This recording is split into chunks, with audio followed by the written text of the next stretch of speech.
What's going on, guys? Shay5969, and today I wanted to talk about the undisputed heavyweight king of budget blades, the QSB Penguin. What's going on, everyone? Hope you guys are having a great National Knife Day, and today I wanted to talk about the undisputed heavyweight king of budget blades, ladies and gentlemen, the QSP Penguin. And this one is special because it's in brass. So this is a great little step up from your normal QSB Penguin. And you can also get them in titanium. The new glide locks are also available. And if you don't like the liner lock, you want something a little more fidgety, you can get the QSB Penguin in a glide lock as well. And for a starting price of $40, I don't think there's a better budget knife in the market. With D2 steel and reversible pocket clips, this knife has pretty much been the gold standard for pocket knives. And I think most of us can agree that when it comes to comparing knives size-wise and quality, this is always a knife that gets brought up in discussion for comparison because it is quite literally one of the, if not the gold standards for budget knives. And why is that? Well, let's talk about it, shall we? I think that one of the reasons it is the gold standard for budget knives is because of, for the $40 price tag from QSP, what you get is so well worth the $40, right? Now, you do get, it is a 7.06 inch knife overall with a blade length of 3.06 sheep's foot and a handle of 4 inches. It does come with a steel liner, even on the brass one as well. The V2 models and the glide locks are on, they upped it to ceramic cage bearings as opposed to just your normal, there you go, your normal bearings. But yeah, you can absolutely beat on these knives. You can take them to work. You can break down boxes and break down pallets. You can keep one clean like this, use it for a suit carry, something like that. And like I said, this one is in brass, but this one we have is a micarta version as well. And everybody loves the QSB Penguin, man. The action is so good. Dual thumb studs. Nice buttery action for $40. I mean, you really cannot beat it. You get a nice D2 sheep's foot blade that can easily be resharpened or reprofiled if need be. That is one great thing about D2. Holds an edge pretty decently, and when it doesn't, you can just drop it right back to life, sharpen it up real quick. And that sheep's foot shape, man. At first I was like, I don't know, when I first saw it, but then I'm like, okay, this is definitely one of the most, if not the most utilitarian blade shapes out there. It wasn't the first love of mine when it came to blade shapes, but after seeing so many people talk about the QSP Penguin, I had to get one. So I got one in brass. I had a few different versions. I've given them out as gifts over the years to a lot of people, a lot of friends. You can't go wrong, man. Whether it's giving a gift to somebody or whether it's grabbing a knife that you want to take to the office and beat on. The reason people love these knives is because they perform so well for $40, and you're getting such a good deal and such a good buy. They're in stock everywhere, every retailer, every place that sells pocket knives, really, that you can think of, pretty much has the QSB Penguins in stock. And also, another thing I kind of wanted to talk about, right? So when it comes to pocket knives, when it comes to pocket knife collecting,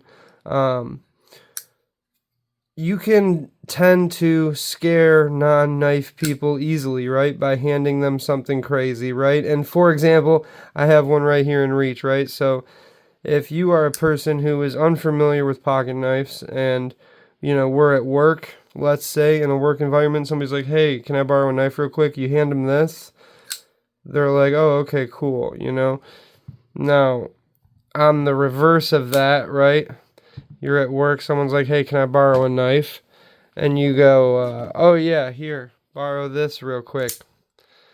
Somebody might be like, oh, geez, Louise, what is that? That's crazy. That's ridiculous. And then next thing you know, you got to have a conversation with HR. And you're like, no, it's not a weapon. It's a tool. It's a pocket knife, blah, blah, blah.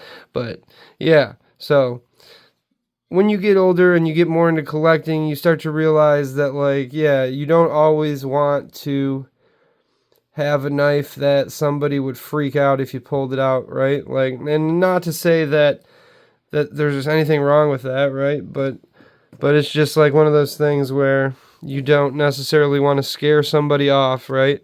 Like, you have a chance to bring somebody into the hobby, right? Why not give them something like this that they can really feel way more comfortable with on a level versus something like that, right? Another factor that people don't really talk about or consider very much, right? And it's one of those things that I've thought about now more as I've gotten older, right? Because, you know, same situation. Pulled out a SOCOM, let's say, and somebody's like, oh my goodness, you know, that's crazy. And it's like, oh, it's just a pocket knife. I collect pocket knives. But not everybody does. Not everybody's into that kind of thing, you know? So, especially, you know, on National Knife Day, I thought it would be good to talk about that as well. Because just from a standpoint of a lot of us that are into the hobby,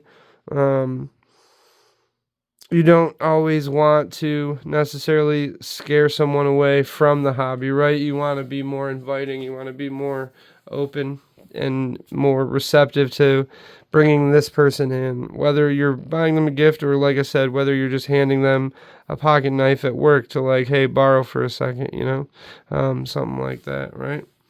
So yeah, I figured we could do a little size comparison with the Budget King here. I have another great budget knife on the table that I have talked about in a previous video, the Flytanium Beef. Now, that is a little full-size bigger knife, so you can see right away just by looking at it. And now, again, this is a 4-inch handle, 7.06 overall. D2 blade steel on both. This one's the micarta, this one's the brass. Much more lightweight, right? The micarta and the jade models, they are actually 3.28 ounces. Whereas this one is closer to the 8-ounce mark because it does have the brass scales on there. Yeah. So there it is up against the Flytanium Beef. And then the very large Microtech SOCOM. So you can see these are two larger knives, and I think that the QSP Penguin at the end of the day is about the perfect size profile for EDC. It's good for smaller hands, it's good for larger hands. When it comes to a budget blade, I'm hard-pressed to find something that the QSP Penguin will not deliver on.